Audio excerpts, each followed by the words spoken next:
नमस्कार दोस्तों, आप सभी लोगों का बहुत बहुत स्वागत करता हूं मेरा इस YouTube चैनल में। दोस्तों, हाथों की रेखाओं में से कौन सी वो रेखा होती है जिसे हम विवाह रेखा बोलते हैं। तो दोस्तों, इस वीडियो को देखने के बाद आपको काफी सारी नॉलेज हो जाएगी विवाह रेखा से रिलेटेड। दोस्तों, वीडियो के अंत तक देखें क्योंकि आधा अधूरा ज्ञान संपूर्ण नहीं होता। तो वीडियो के आखिर तक बने रहिएगा, आपको मिलेगी मैरिज लाइन के बारे में प्रॉपर जानकारी। अगर आप हमारे चैनल में नए हैं तो लाइक, शेयर और सब्सक्राइब करना मत भूलिएगा।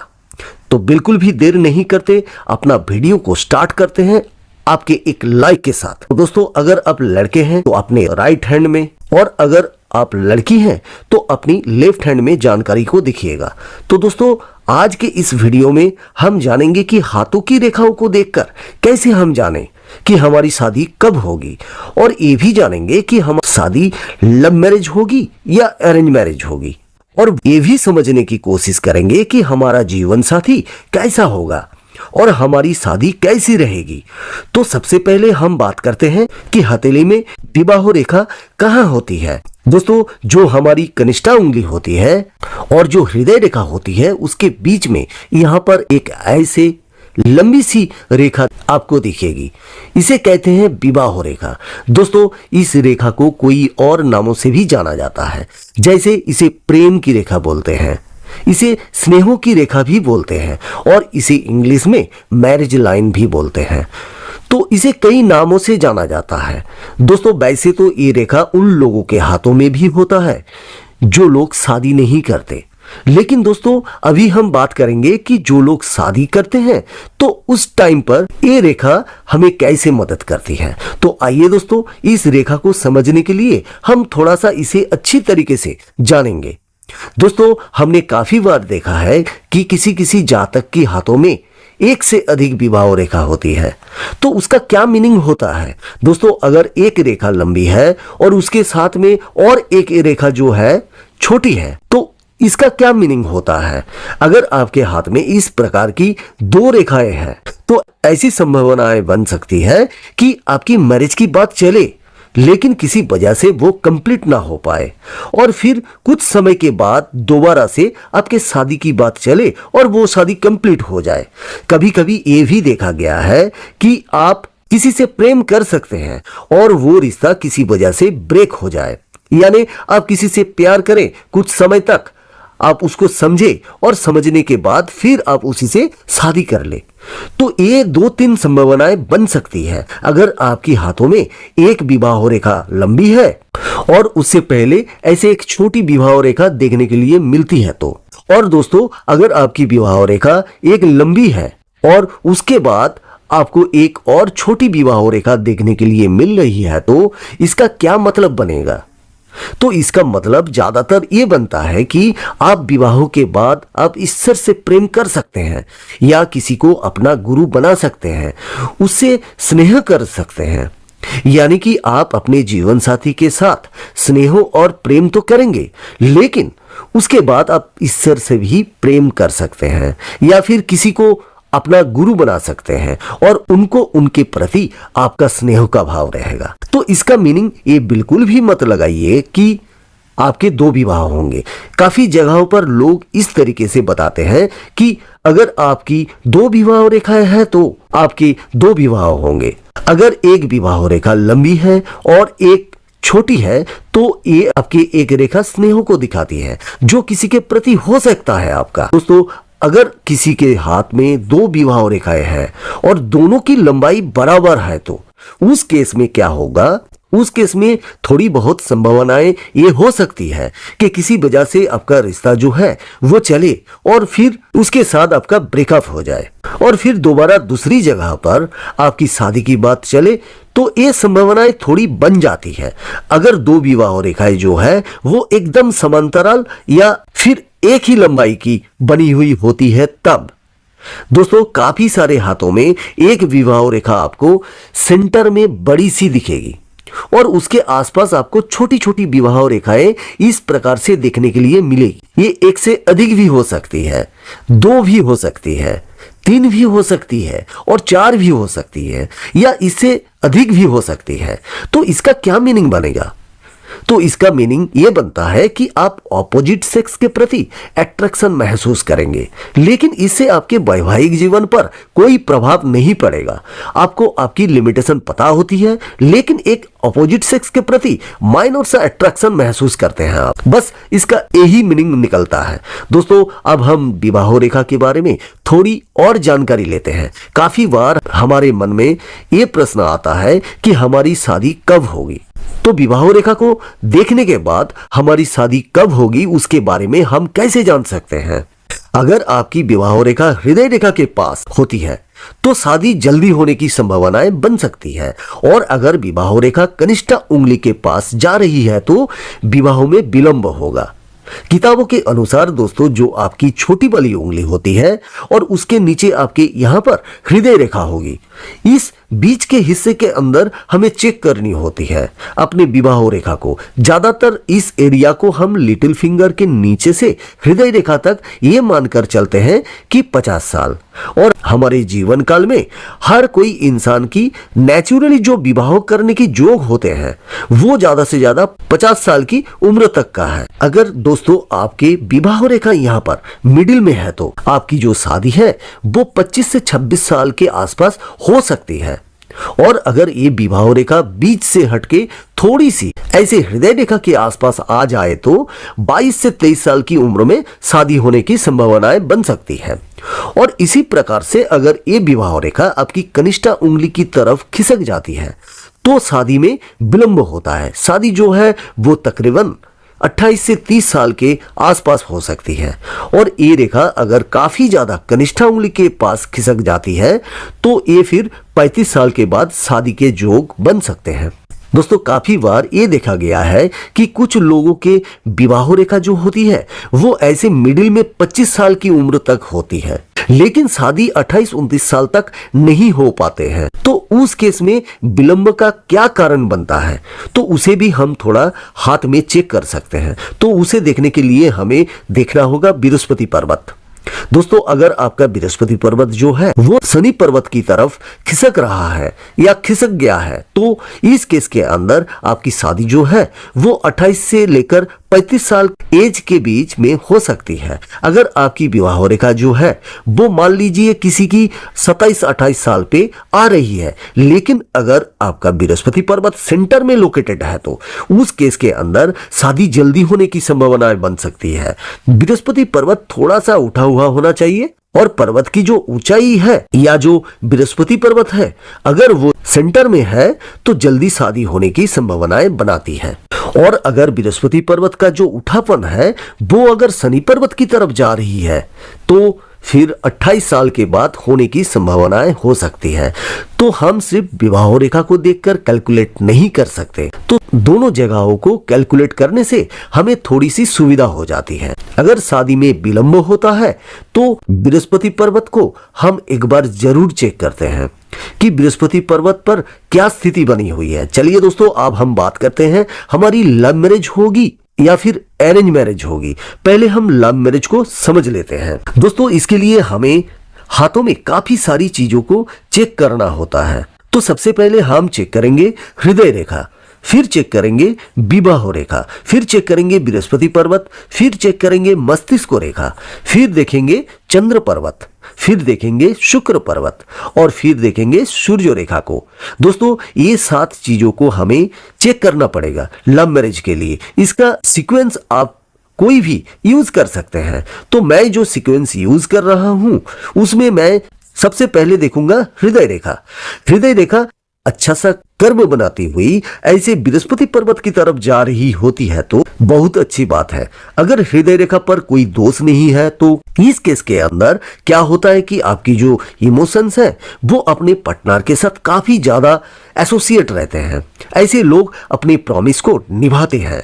तो दोस्तों, तो शादी करना एक डिसीजन रहता है। तो लव अगर आप किसी से करते हैं तो उससे आप एक वादा करते हैं, प्रॉमिस करते हैं। उस प्रॉमिस को निभाने की आप पूरी कोशिश करेंगे क्योंकि आपकी हृदय रेखा जो है वो काफी अच्छी स्थिति में है और बृहस्पति पर्वत तक जा रही है। और अगर ये दो मुखी हो जाती है बृहस्पति पर्वत पर तो ये तो बहुत ही शुभ स्थिति होती है, क्योंकि इस केस के अंदर आपके हाथ में विष्णु पद चिन्ह बन गया, यानी भी साइन बन गया, जो कि आपके जीवन के लिए भी अच्छा रहता है। लेकिन ये लव मैरिज करने में भी काफी सहयोग करता है। तो आपकी हृदय रेखा अच्छी है, उस पर कोई दोष नहीं है, तो आपके लव मैरिज होने के चांसेस काफी अच्छे रहेंगे। दोस्तों, दूसरे नंबर पर हम बात करेंगे विवाह रेखा की। विवाह रेखा साफ और स्पष्ट होना चाहिए। विवाह रेखा पर कोई दोष नहीं हो, ये अरेंज मैरिज करे चाहे लव मैरिज करे, उन दोनों केस के लिए इंपॉर्टेंट है। अगर आपकी विवाह रेखा नीचे से दो मुखी होती है कुछ इस प्रकार से और आगे जाकर के एक मुखी हो जाती है, तो इस केस के अंदर भी आपके लव मैरिज होने के चांसेस काफी अच्छे रहते हैं। और थोड़ी देर पहले मैंने बताया था, अगर आपकी एक लंबी लाइन बनी हुई है और एक छोटी लाइन बनी है तो ये भी संभावनाएं हैं जिसे आप पसंद करते होंगे, उसके साथ आपका लव अफेयर चले और आगे चलकर वो लव अफेयर जो है वो मैरिज में कन्वर्ट हो जाए। तो एक छोटी विवाह रेखा और एक बड़ी विवाह रेखा, ये भी आपकी लव मैरिज होने की संभावनाओं को काफी अच्छा बना देती है। चलिए दोस्तों, अब हम बात करेंगे अपने तीसरे पॉइंट की, जिसे बोलते हैं बृहस्पति पर्वत। अगर आपके बृहस्पति पर्वत पर कोई क्रॉस का साइन मिलता है तो इस केस के अंदर भी आपकी लव मैरिज होने की चांसेस काफी अच्छे बनते हैं। मैंने देखा है कि काफी सारे हाथों में यहाँ पर एक्स का साइन नहीं होता है, लेकिन जब वो किसी से प्यार करने लगते हैं और अपने रिश्तों में लॉयल्टी रखते हैं तो यहाँ पर फिर ये एक्स का साइन बन जाता है। अगर आपके हाथों में एक्स का चिन्ह बना हुआ है और आप किसी से प्यार करते हैं तो आपके लव मैरिज के चांसेस काफी अच्छे रहेंगे, क्योंकि बृहस्पति पर्वत जो है वो विवाहित जीवन के लिए बहुत इंपॉर्टेंट है। अगर आपके हाथ में यहाँ पर एक्स का साइन के साथ साथ या फिर आपका इस तरीके का स्वस्तिक का चिन्ह बन जाता है तो ये भी काफी शुभ स्थिति है। ये भी लव मैरिज में आपको काफी सपोर्ट करेगी। और अगर आपके बृहस्पति पर्वत पर आपको नक्षत्र का चिन्ह देखने के लिए मिलता है तो ये भी आपका काफी हद तक लव मैरिज में मदद करेगा।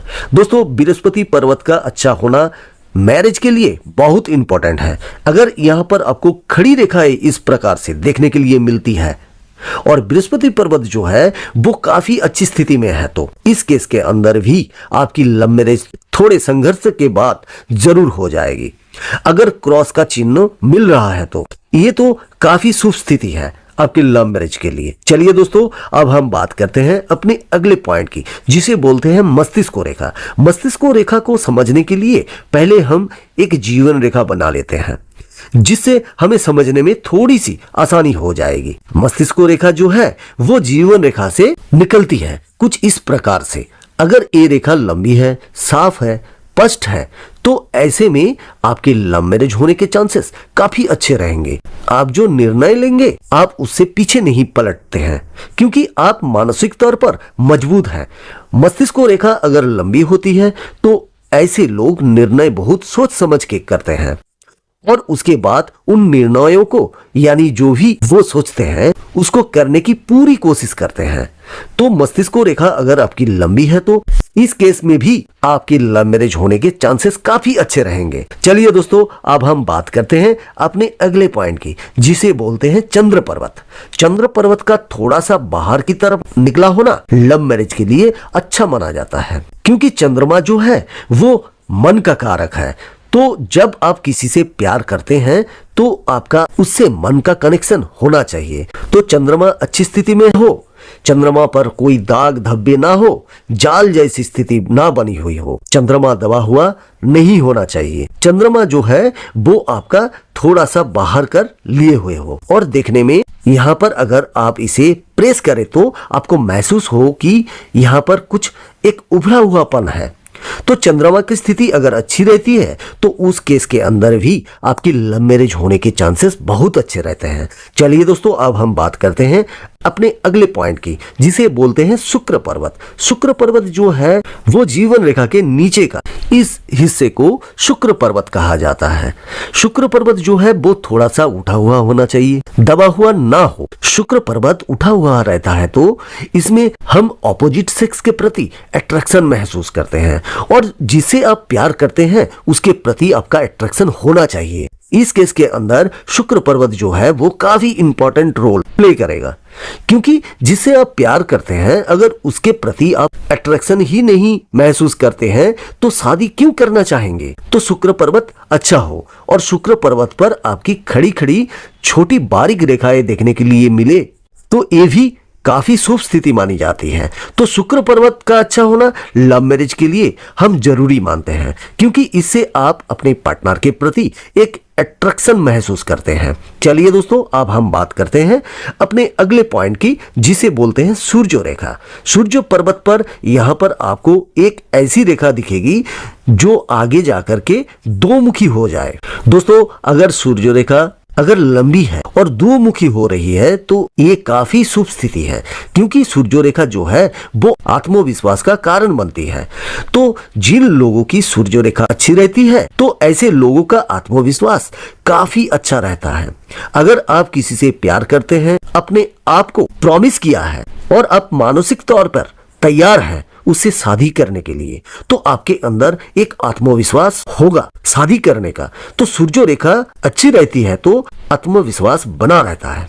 और अगर इसमें कुछ अड़चने आती है तो आप उन अड़चनों को अपने आत्मविश्वास से और अपनी बौद्धिक क्षमताओं से बहुत अच्छी तरीके से सॉल्व कर लेते हैं।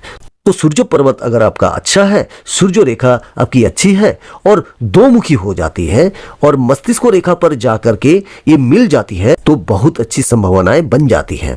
आपकी जो है लव मैरिज होगी। तो लव मैरिज देखने के लिए हम हाथ में काफी सारे पॉइंट्स को देखते हैं, जैसे मैंने यहाँ पर एक एक करके समझाया। तो हम थोड़ा सा बात कर लेते हैं कि हमारी अरेंज मैरिज होगी या फिर लव मैरिज होगी। दोस्तों, लेकिन यहाँ पर मैं एक चीज और बताना चाहता हूँ। अरेंज मैरिज के केस के अंदर अगर आपकी जीवन रेखा और मस्तिष्क रेखा ये आपस में जुड़ रही है तो इस केस के अंदर क्या होता है कि जीवन रेखा को पिता की रेखा कहते हैं और मस्तिष्क रेखा को माता की रेखा कहा जाता है। तो जो माता पिता से मिले हुए संस्कार हैं उनको आप फॉलो करेंगे। तो ये रेखाएं अगर मिल गई है तो इस केस के अंदर इंसान जो है वो अरेंज मैरिज करना पसंद करता है। अगर वो किसी से प्यार भी करता है तो उसको लव कम अरेंज मैरिज करने में पूरी कोशिश करेंगे, क्योंकि यहाँ पर माता और पिता के संस्कार आपस में जुड़ गई है।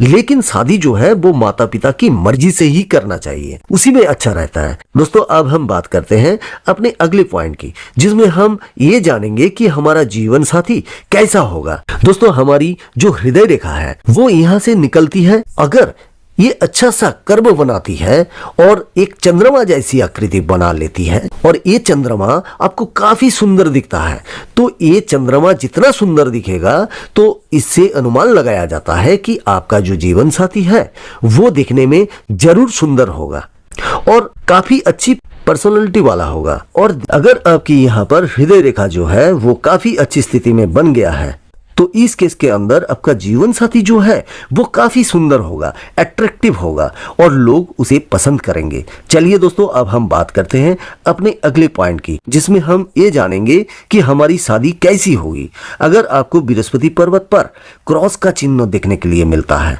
आपकी तर्जनी उंगली पर यहाँ पर खड़ी लाइनें बनी हुई है कुछ इस प्रकार से, और प्रथम पर्व पर आपको चक्र या शंख का चिन्ह मिलता है, तो इस केस के अंदर आपकी शादी काफी अच्छी होगी, क्योंकि बृहस्पति पर्वत जो है वो मैरिज के लिए काफी रिस्पॉन्सिबल माना जाता है।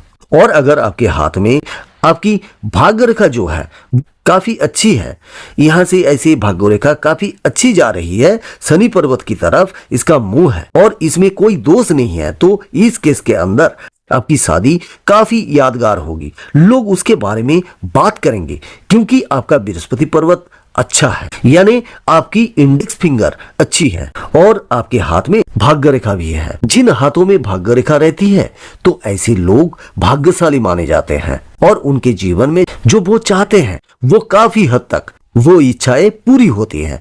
अगर ये सारी चीजें मिलती हैं तो इस केस के अंदर आपका विवाह जो है वो ऐसा होगा जिसके बारे में लोग बात करेंगे।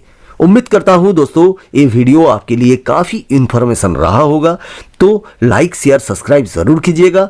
और दोस्तों अगर आप अपना प्लम रीड कराना चाहते हैं तो दिए गए नंबर पर कॉल या व्हाट्सएप कर सकते हैं, लेकिन ये एक पेड सर्विस है। आप लोगों ने इस वीडियो को यहां तक देखा, इसके लिए बहुत बहुत धन्यवाद।